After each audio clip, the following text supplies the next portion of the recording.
This is the Holy Gospel according to St. Luke, the 4th chapter. Glory to you, O Lord.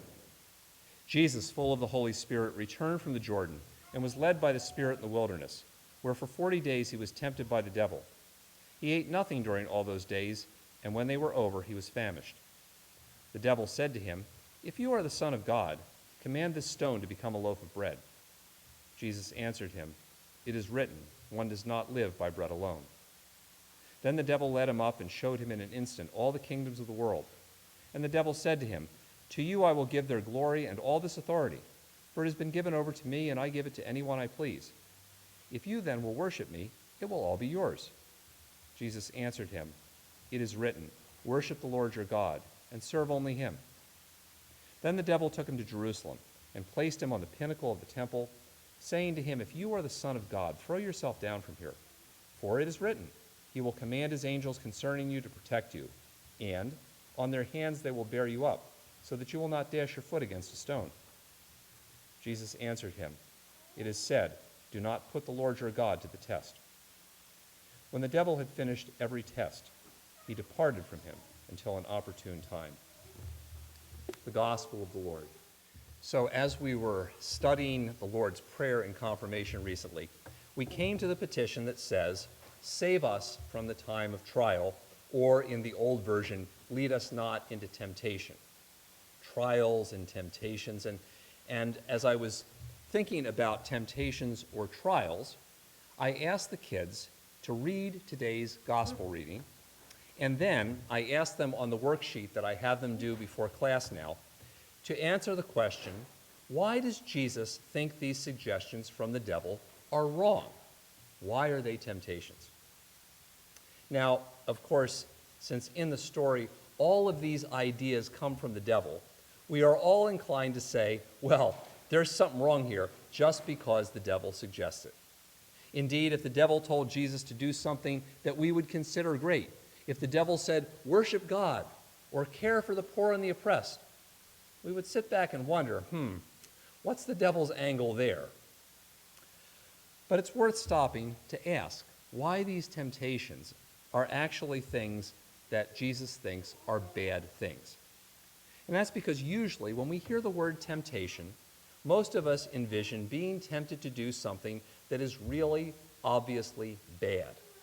If we're tempted, it must be to do something illegal, immoral, or at least fattening. But actually, those kinds of temptations may be the easiest kinds of temptations to deal with. Even if we may be tempted, we at least recognize them as bad things. And if we have guilt, fear, or a sense of self-preservation, then at least we have some help in resisting those kinds of temptations. But sometimes, the more difficult temptations in our lives are the ones which are not illegal, immoral, or fattening. They may be otherwise good and commendable things to do in some situations. And it may not be clear, at least at the first, why an otherwise good and necessary thing could turn into a problem. In fact, in the story of Jesus being tempted by the devil in the wilderness, Jesus is asked by the devil to do things which are, after all, in many situations, necessary. The devil says, "Eat." Well, Jesus has been fasting for 40 days, and the days are over. It's time to eat now. You need food. And except for the fact that the devil is making this suggestion, it probably wouldn't occur to any of us that this would be a bad thing to do. After all, Jesus turned 5 loaves of bread into many loaves to feed 5,000 people. He teaches us to pray for our daily bread, and he tells us that God knows that we need food and clothing. The need for self-preservation is not in and of itself a bad thing. And this is why Jesus never told his disciples not to eat, but he did call them to share their bread. The problem is not that Jesus needs to eat. The problem is when Jesus thinks, hey, I should take my great power and use it just for myself. That is the temptation. The devil asked Jesus to be in control. But you know, in the Bible, it ultimately says that Jesus is promised this by God anyway. So in one sense, the devil isn't offering Jesus something he wouldn't get anyway. And even though control is often a dirty word for us, a certain amount of control is necessary to live healthy lives. We are supposed to exercise self-control. If you are out on the road, you are supposed to be in control of your vehicle if you're driving. Control can actually serve a good purpose. And in one sense, being in control can simply be about being a good steward of what God has given you. What is the problem with control?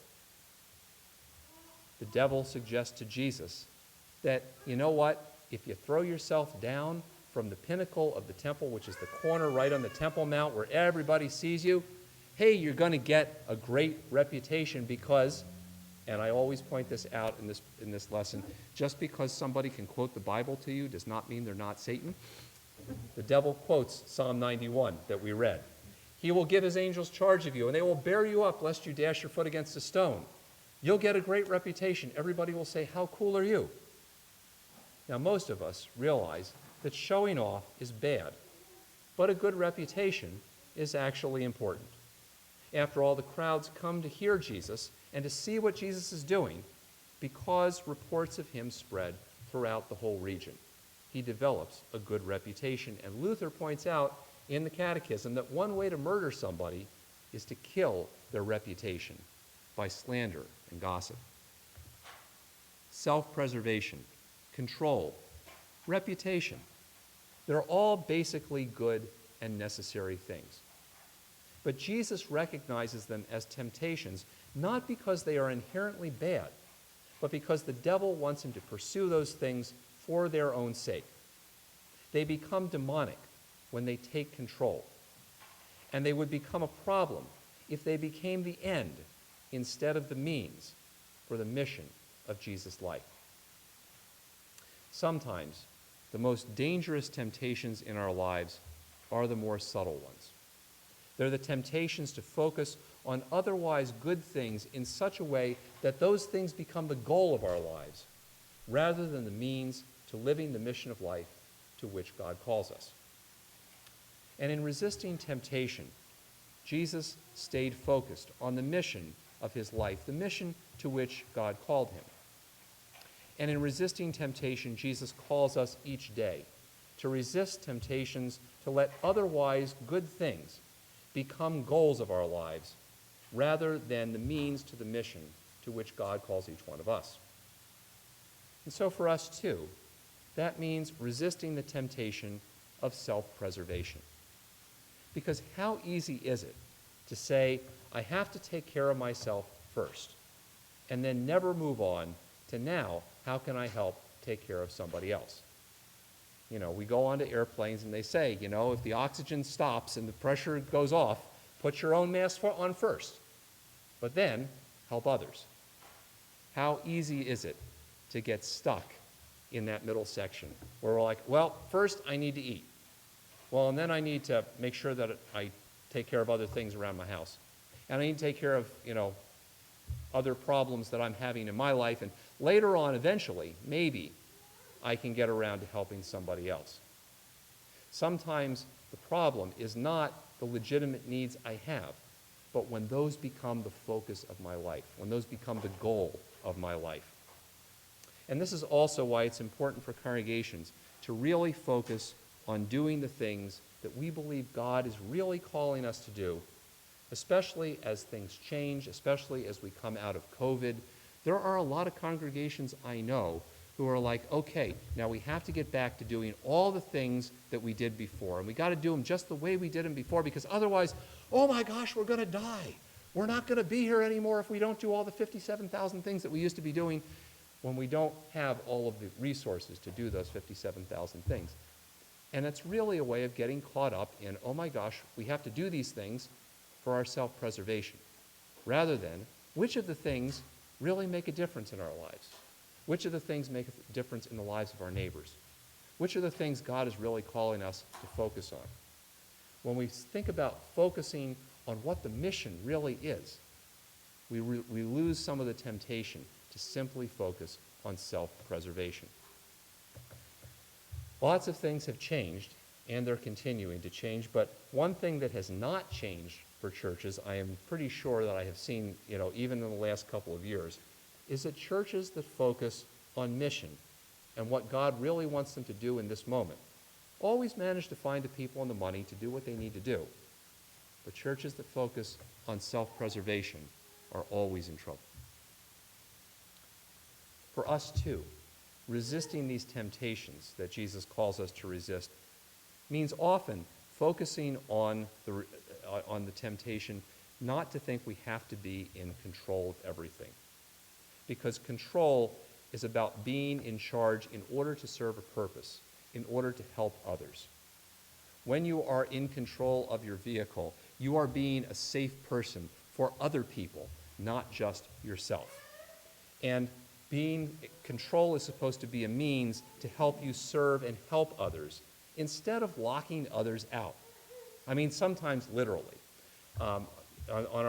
Every time we do a trip to the Holy Land, we go to the Church of the Holy Sepulchre. It's a sprawling complex that has been there partially since the 4th century, built over the site of Jesus' crucifixion and burial. It is an enormous structure that is controlled partly by 4 different Christian denominations. And if you ever want to go to a church someplace where you see Christians from all walks of life, from every continent on earth, speaking all languages, coming together, holding hands, singing Kumbaya and cooperating with each other, the Church of the Holy Sepulchre is not the place to be. Because these 4 denominations so fight with each other that the key to the church, the key to the front door that lets people in or out, has been held and stewarded by a Muslim family for the last 200 years. They pass it down from father to son, and very faithfully, every night at about 11 o'clock, they lock the door. And every morning at about 4 or 5 in the morning, they unlock the door and open it. This Muslim family does this for this church because none of the 4 denominations who control the church trust the others to be in control of the key. They are absolutely certain that they would get locked out by the others because people aren't seeing control as a way of helping people to be able to have access, and instead see it as a way of locking others out. That is the problem with the temptation.